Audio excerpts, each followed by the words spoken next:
बच्चों, कैसे हैं आप सभी। आई होप आप लोग अच्छे होंगे और आपके 7th क्लास की साइंस की पढ़ाई भी अच्छी चल रही होगी।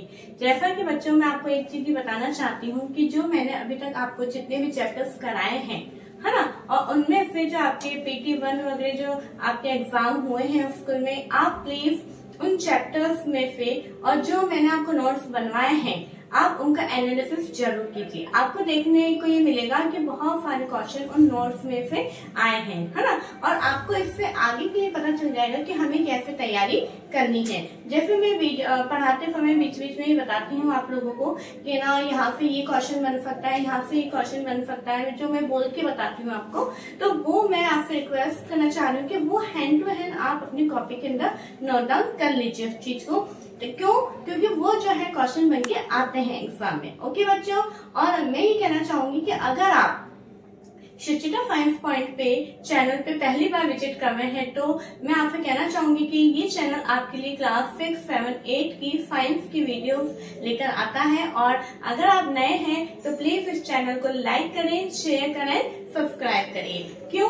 क्योंकि आप सब्सक्राइब नहीं करेंगे तो जो आने वाले नोटिफिकेशन है वो आपको नहीं मिल पाएंगे। ओके बच्चों, तो इसी के साथ आज हम 7th क्लास की साइंस सब्जेक्ट का एक न्यू चैप्टर स्टार्ट करने जा रहे हैं और वो है हमारा चैप्टर नंबर 8। ओके, हमारा कौन सा चैप्टर आज हम स्टार्ट कर रहे हैं? चैप्टर नंबर 8 हम स्टार्ट कर रहे हैं। क्यों? क्योंकि कुछ बच्चों ने मुझसे रिक्वेस्ट करी कि मैम ये चैप्टर अब हमारे हाथेली के अंदर आएगा तो क्या आप पहले चैप्टर की वीडियोस बना सकते हैं? तो मैंने कहा ठीक है, चलिए पहले हम इस चैप्टर को ले लेते हैं। ओके, तो हमारा ये चैप्टर 8 क्या है? Reproduction in plants. Okay, reproduction in plants का कोई हिंदी में बोलते हैं पादपों में जनन। प्लांट्स को पेड़ पौधे या पादप बोला जाता है, ठीक है, और रिप्रोडक्शन का मतलब होता है जनन। ओके, अब रिप्रोडक्शन वर्ड क्या है उसको थोड़ा सा हमें समझना पड़ेगा पहले। तो रिप्रोडक्शन की अब मैंने यहाँ पे एक डेफिनेशन लिखी। आप देख पा रहे हैं कि जैसे कि बहुत सारी डेफिनेशन वगैरह आपकी पूछी जाती है, तो जब डेफिनेशन वगैरह किसी भी टर्म को एक्सप्लेन किया जाता है तो पहले आपको उस टर्म के का नाम लिखना है।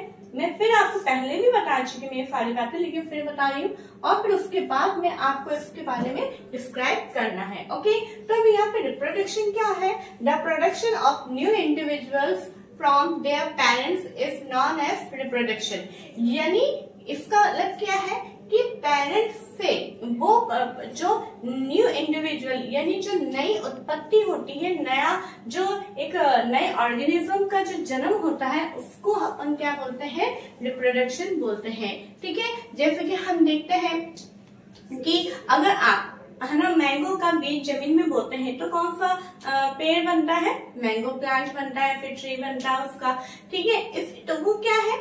एक न्यू पेरेंट्स के द्वारा एक नया इंडिविजुअल, जो न्यू इंडिविजुअल बनता है, एक न्यू जो संतति अपने समान जो हम उत्पन्न करते हैं उसको अपन क्या बोलते हैं? उस पूरे प्रोसेस को अपन क्या बोलते हैं? रिप्रोडक्शन बोलते हैं। ओके बच्चों, ठीक है, अब यहाँ पे जो है आपको एक चार्ट नजर आ रहा है। ठीक है, तो ये चार्ट मैंने क्यों बनाया है? ये चार्ट आपको बहुत इंपॉर्टेंट है, ये आपको कॉपी के अंदर बनाना है और ये लर्न भी करना है। क्यों? क्योंकि सबसे पहली बात तो देखिए, अब इसमें कैसे क्वेश्चन बन सकते हैं वो मैं आपको बताती हूँ। जैसे कि आपको सबसे पहले क्वेश्चन ये पूछ लिया जाए, सिंपल सा डिफाइन रिप्रोडक्शन, तो आपने रिप्रोडक्शन की डेफिनेशन पूछ ली, बता दी। ठीक है, सेकंड क्वेश्चन आपका बन सकता है कि how many type of modes of reproduction, यानी रिप्रोडक्शन कितने तरीके से हो सकता है। ठीक है, तो जब आपके सामने ये क्वेश्चन आएगा तो आप क्या करेंगे? ये पूरा चार्ट आपको ड्रॉ करना है। जब आपसे मोड्स ऑफ रिप्रोडक्शन पूछा जाए तो ये आपको एक पूरा चार्ट बनाना है। तो सबसे पहले आपको यहाँ पे नजर आ रहा होगा कि जो रिप्रोडक्शन है वो मेन कितने टाइप्स का होता है? 2 टाइप्स का। मेन कितने टाइप्स का होता है? 2 टाइप्स का होता है रिप्रोडक्शन। वो कौन कौन सा? Asexual reproduction and sexual reproduction. ठीक है, जिसको हिंदी में अलैंगिक जनन और लैंगिक जनन भी बोला जाता है। ठीक है, अब जो असेक्सुअल रिप्रोडक्शन है वो जो है 4 टाइप्स के अंदर डिवाइडेड है, यानी असेक्सुअल रिप्रोडक्शन प्लांट्स के अंदर ही होता है पहली बात तो, और ये जो है 4 टाइप्स का ये होता है। तो फर्स्ट हमारा वेजिटेटिव प्रोपगेशन क्या है? First is vegetative propagation, second is budding, third is fragmentation and fourth is spore formation. Okay, मैं वापस रिपीट कर रही हूँ।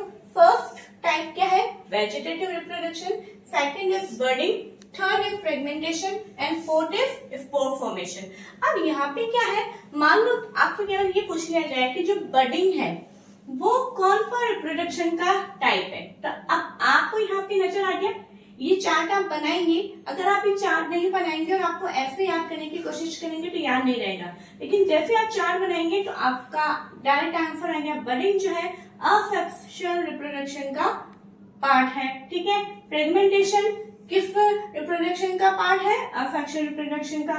स्पोर फॉर्मेशन असेक्सुअल रिप्रोडक्शन का। वेजिटेटिव इसका, ठीक है, हो गया है ना। अब मैं आपको बोल के बता रही हूँ, तो ये अभी आपको हैंड पेन कॉपी के अंदर लिख लेने हैं। ओके बच्चों, अब यहाँ पे देखिए जो वेजिटेटिव प्रोपगेशन है वो 3 टाइप्स में होता है। वो भी कितने टाइप्स होता है, 3 टाइप्स में होता है। बाय रूट्स यानी रूट्स के द्वारा, स्टैम के द्वारा एंड लीव्स के द्वारा। ओके, अब ये भी अब आपसे पूछा जा सकता है वेजिटेटिव प्रोपगेशन किन के द्वारा होता है, by roots, by stem and by leave. Okay, in 3 plant parts के द्वारा जो होता है। अब आपसे जो इन 3 प्लांट पार्ट्स के द्वारा जो रिप्रोडक्शन प्रोसेस होता है उन्हें हम क्या बोलते हैं, वेजिटेटिव प्रोपगेशन बोलते हैं। और आगे मैं आपको डिटेल में बताऊंगी, लेकिन यहाँ पे देखो आपसे पूछ लिया जाए how many type of vegetative parts, vegetative parts किन्हें कहते हैं, तो रूट्स को कहेंगे, स्टैम को कहेंगे, लीव्स को कहेंगे, ठीक है। क्यों, क्योंकि इनके द्वारा वेजिटेटिव प्रोपगेशन हो रहा है। आ रहा है आपको समझ में, इस एक चार्ट में कितने डिफरेंट क्वेश्चन छिपे हुए हैं, इस तरीके से बनता है। अब आप यहाँ पे देख रहे हैं मैंने हर एक टाइप के नीचे एग्जाम्पल लिखे हैं। ओके, अभी मैंने एक एक एग्जाम्पल लिखा है ना। जब हम चैप्टर के अंदर जाएंगे और भी एग्जाम्पल अगर हमें देखने को मिलेंगे तो हम इसके अंदर एड ऑन कर देंगे। तो देखिए जैसे वेजिटेटिव प्रोपगेशन है बाय रूट्स, तो बाय रूट्स जो है जड़ों के द्वारा कौन सा प्लांट के अंदर होता है, डहेलिया, ठीक है। तो अब यहाँ पे आंसर हो गया। क्वेश्चन बनता है ना यहाँ पे कि रूट्स के द्वारा कौन से प्लांट के अंदर वेजिटेटिव प्रोपगेशन होता है, ठीक है। तो आंसर हमारा क्या हो गया, डहेलिया। ओके, स्टैम के द्वारा रोज, यहाँ मैंने एक लिख दिया, या फिर चंपा के अंदर होता है। लीव्स के द्वारा बिगोनिया, और भी एग्जाम्पल आप लिखेंगे, ठीक है, उसके अंदर होता है। ऐसे बर्डिंग जो प्रोसेस है वो किसके अंदर होता है, ईस्ट के अंदर होता है। फ्रेगमेंटेशन किसके अंदर होता है, स्पाइरोगायरा के अंदर होता है। और स्पोर फॉर्मेशन किसके अंदर होता है, मोल्ड के अंदर होता है, ठीक है। ये जैसे कि मैंने अभी आपको बताया है कि मैंने एक एक एग्जाम्पल लिखा है। अभी आपको एक, क्योंकि अभी आप कॉपी में बनाएंगे, ठीक है, थोड़ा सा आप स्पेस छोड़ के आप ये लाइन बनाना, ताकि आगे अगर हमें और भी एग्जाम्पल हमें लिखने होंगे तो आपके पास में कॉपी के अंदर इनफ स्पेस होगा। ओके बच्चों, तो आई होप आपको ये चार्ट देख के थोड़ा सा समझ में आ रहा होगा कि इस चैप्टर के अंदर हम क्या पढ़ने वाले हैं। तो आज इस चैप्टर का थोड़ा सा बेसिक इंट्रोडक्शन है। अब उसके बाद में हम एक एक रिप्रोडक्शन को पूरा डिटेल में लेंगे। रिप्रोडक्शन का पहले हम डेफिनेशन देखेंगे, फिर उसके बाद में हम एक एक टाइप को उठाएंगे, उसके बाद में उनका हम पूरा डिस्क्रिप्शन देखेंगे विथ एग्जाम्पल, विथ डायग्राम्स, ठीक है। जैसा कि मैंने आपको पहले भी डायग्राम्स बनाना सिखाए हैं। आई होप आप लोगों को वो वीडियो बहुत हेल्पफुल रहा होगा। कुछ बच्चों ने मुझे बोला कि यस मैम हमें अब डायग्राम बनाने आ गए हैं, क्योंकि बच्चे पहले पेपर पे से ट्रेस कर लेते थे, लेकिन कुछ बच्चों ने बनाना सीखा है, तो मुझे बहुत अच्छा लगा।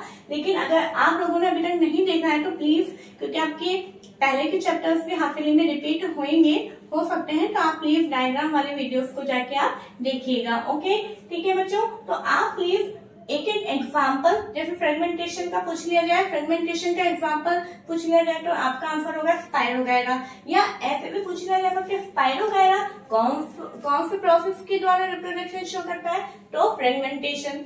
दोनों एक दूसरे से रिलेटेड क्वेश्चन पूछे जा सकते हैं। आपको इसी तरीके से बनाना है, जैसे आज इतना आपने नोट्स बनाया, उसके जस्ट बाद में आप इसके क्वेश्चन बना लीजिए, जैसे मैं अभी आपको बोल के बता रही हूँ, ठीक है। ऐसा नहीं है कि टीचर लिख के देगी तो ही हम बनाए, आप अपनी ऑन लैंग्वेज में क्वेश्चन बनाना सीखें, तभी आपके लिए बेनिफिशियल रहेगा। ओके बच्चों, ठीक है। तो आई होप आपको ये चार्ट समझ में आया होगा। आज की वीडियो में थोड़ा सा जो हमने इंट्रोडक्शन देखा वो समझ में आया होगा, और आगे का चैप्टर हम आगे की वीडियोस में कंटिन्यू करेंगे।